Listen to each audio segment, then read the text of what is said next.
Hello, வணக்கம். இன்றைக்கி நான் செஞ்சு காட்ட போகிறது இந்த கீரை பருப்பு குழம்பு.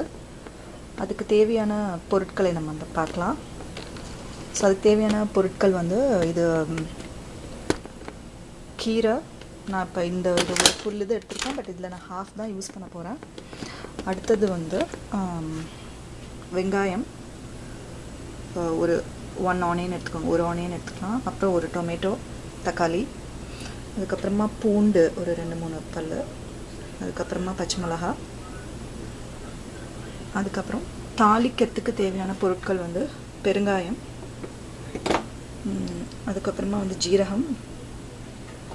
அதுக்கப்புறம் இன்றைக்கி வந்து இந்த சாம்பாருக்கு நான் பண்ண போகிறது வந்து சோம்பு போட்டு தாளிக்க போகிறேன் இன்றைக்கி.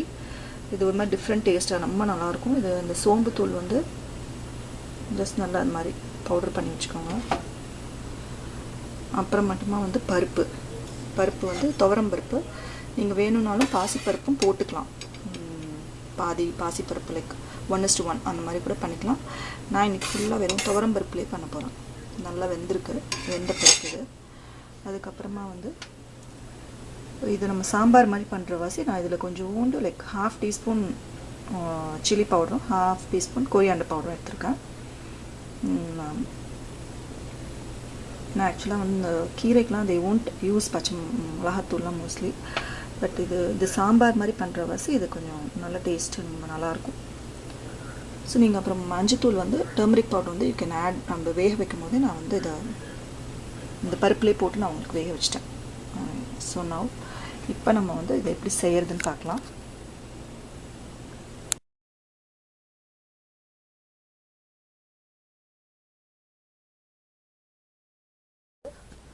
ஆயில் ஆட் பண்ணிக்கலாம். ஆயில் உங்களுக்கு கொஞ்சமாக விட்டுட்டு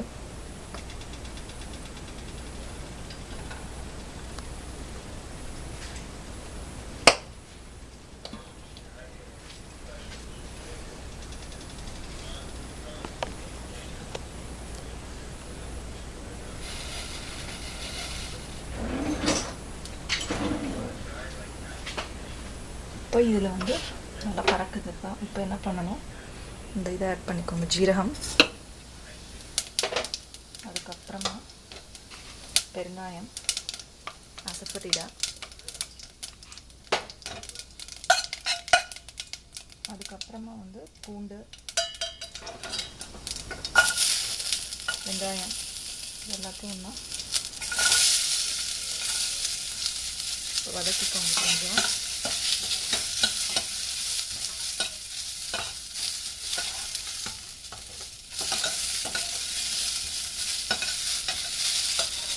வதக்கிட்ட இப்போ என்ன பண்ணணும், இந்த சோம்பை வந்து இப்போ இந்த இதில் வந்து ஆட் பண்ணணும்.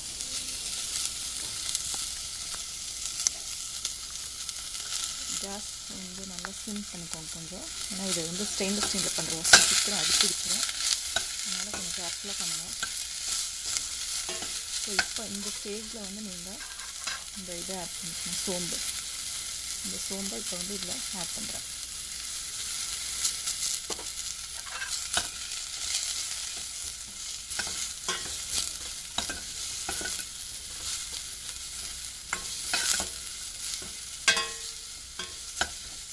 நல்லா வதங்கணும்.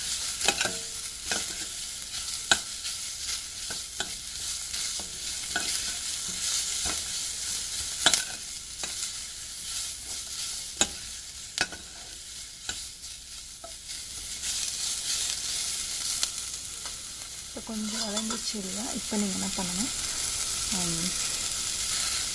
சில்லிஸ் ஆட் பண்ணணும்.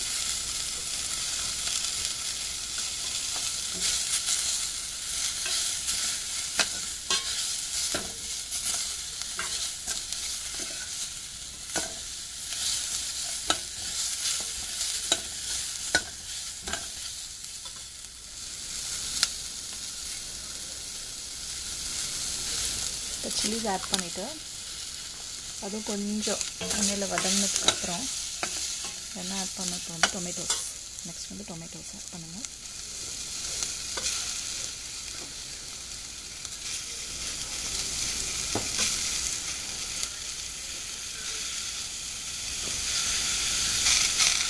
அதையும் இப்போ வதக்குங்க நல்லா. அது ரொம்ப வதங்கணும்னு தேவையில்லை. அப்புறமா நம்ம திருப்பி பருப்பு போட்டு நம்ம கொதிக்க விடுறோம். ஸோ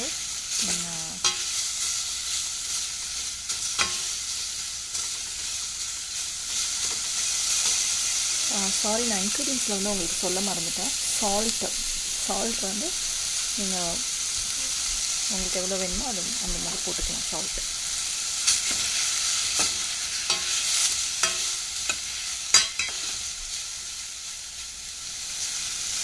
இப்போ என்ன பண்ணணும், இந்த பருப்பு இருக்கு இல்லையா, இந்த பருப்பு வெந்த பருப்பு பாருங்கள் நல்லா. இது வந்து என்ன பண்ணணும், இந்த தண்ணி இருக்கு இல்லையா, அந்த தண்ணியை ஃபஸ்ட்டு ஊற்றிக்கோங்க. இந்த தண்ணியை மட்டும் லைட்டாக ஊற்றிட்டு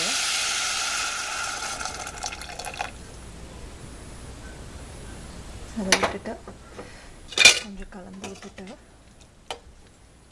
இப்போ என்ன பண்ணணும், நீங்கள் வந்து இந்த மிளகாத்தூள் கொத்தமல்லி தூள் காட்டினேன் இல்லையா, இந்த இதை வந்து இப்போ இந்த ஸ்டேஜில் வந்து நீங்கள் ஆட் பண்ணிவிடுங்க. ஆட் பண்ணிவிட்டு இந்த இதை வந்து ஸ்டவ் வந்து கொஞ்சம் ஹையில் வச்சுக்கோங்க. இப்போ அந்த தண்ணி வந்து நல்லா கொதிக்கணும். இப்போ இந்த தண்ணி வந்து இந்த பருப்பு தண்ணி வந்து நல்லா கொதிக்கணும். அதை நல்லா கொதிக்க விட்டுட்டு அப்போ தான் அந்த பச்சை வாசம் போகும்னு சொல்லுவாங்க. லைக் அந்த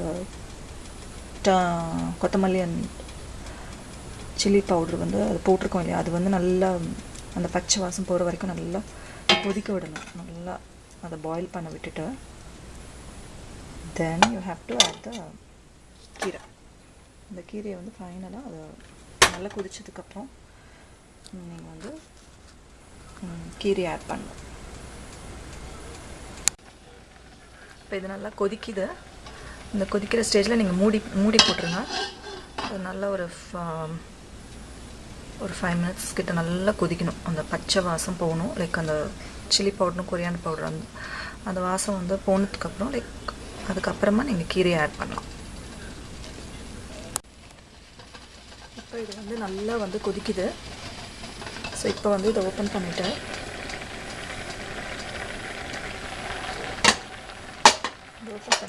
நல்லா ஓரளவு வெந்திருக்கும் இந்த தக்காளி வெங்காயம் எல்லாம். ஸோ இப்போ வந்து நீங்கள் அந்த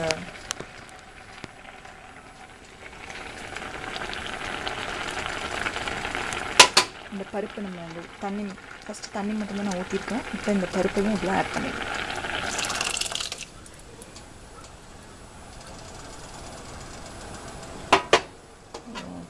ஒரு இது பண்ணிட்டு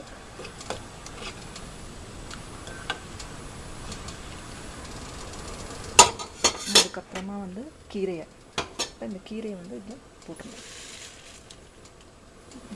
இந்த ஸ்பினாச் பார்க்க வந்து அப்படி நிறையா இருக்கும் நம்ம போடும் போது. ஆனால் வந்து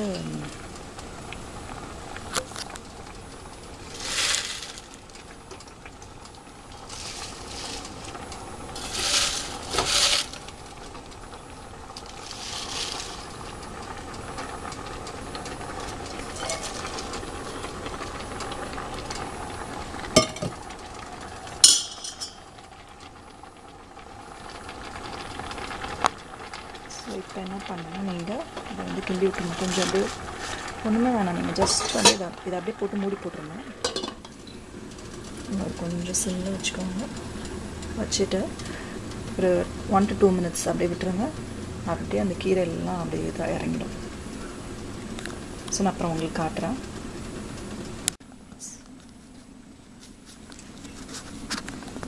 இப்போ பார்க்கலாம். நம்ம ஓப்பன் பண்ணிவிட்டு பாருங்கள் கீரை எவ்வளோ உள்ளே போயிடுச்சுன்னா. ஸோ இது அப்படியே வந்து நீங்கள் ஒரு 15 minutes அப்படியே கொதிக்க விடணும். நீங்கள் வேணும்னா இன்னும் தண்ணியாக வேணும் அப்படின்னா நீங்கள் கொஞ்சம் வாட்டர் ஆட் பண்ணிக்கலாம். இதுக்கு இன்னும் கொஞ்சம் கூட தண்ணி ஆட் பண்ணிக்கலாம். நான் இப்போ திருப்பி தண்ணி ஆட் பண்ணுவேன் கொஞ்சோண்டு. இது வந்து ஒரு சிலவங்களுக்கு வந்து புளி போட்டால் பிடிக்காது. ஸோ இன்ஸ்டெட் ஆஃப் தட் நீங்கள் வந்து லெமன் ஆட் பண்ணிக்கலாம். இல்லை ஒரு சிலவங்களுக்கு புளி நிறையா புளி பிடிக்கும். ஸோ அவங்க வந்து தே கேன் ஆட் புளி. So it's your wish. நீங்கள் வந்து புளியும் ஆட் பண்ணலாம். இல்லை அப்படின்னா you can add lemon also, lemon juice. நான் இப்போ இதில் இன்னும் கொஞ்சம் தண்ணி விட்டு நல்லா கொதிக்க வைக்க போகிறேன்.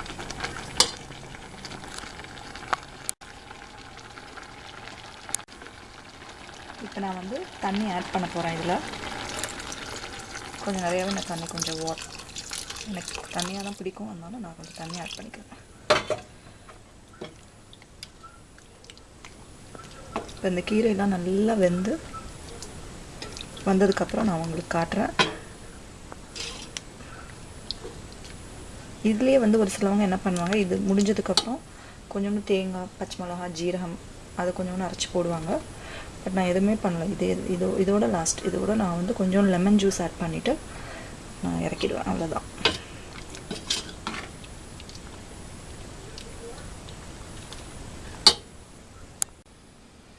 ஸோ இப்போ இது வந்து 10 to 15 minutes ஆகிடுச்சு, கொதிச்சிச்சு நல்லா. ஸோ நான் நம்ம ஓப்பன் பண்ணி பார்க்கலாம்.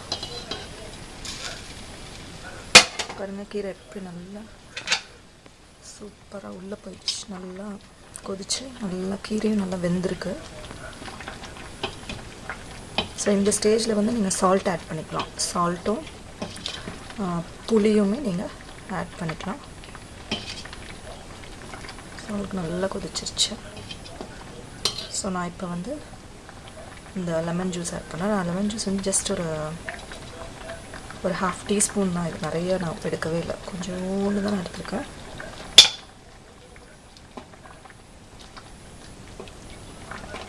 ஸோ இது அவ்வளோதான். இப்போ நான் இறக்கி நான் உங்களுக்கு காட்டுறேன். இப்போ வந்து இந்த கீரை சாம்பார் ரெடி ஆயிடுச்சு. ஸோ நீங்களும் ட்ரை பண்ணி பாருங்கள். தேங்க்ஸ் ஃபார் வாட்சிங். பாய்.